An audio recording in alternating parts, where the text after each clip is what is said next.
des paires de bottes alignées sur le parvis de la Chambre d'agriculture.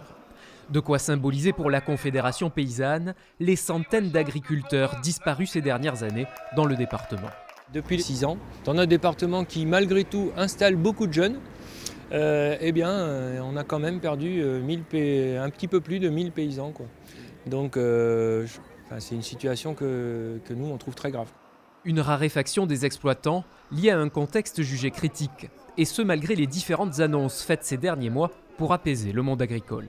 Moi, ce que j'ai retenu des mesures de printemps, cette mesure de simplification vraiment effective qui nous a été proposée, c'était de détricoter le droit environnemental, donc faire en sorte que les produits qu'on va proposer à nos concitoyens vont être moins sûrs d'un point de vue sanitaire, vont contribuer à plus polluer les sols et donc l'eau potable qu'on boit tous.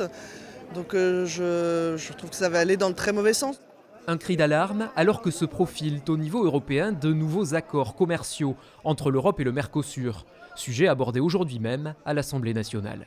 Depuis le démontage du McDonald's de José Bové en 1999, on est contre tous ces accords internationaux. On veut que tous les pays puissent se développer comme en agriculture paysanne, qu'ils aient leur autonomie, qu'il y ait des échanges internationaux, bien sûr, pour les denrées qu'on ne peut pas produire, mais pas imposer des échanges qui ruinent l'économie de certains pays, qui empêchent l'agriculture de se développer.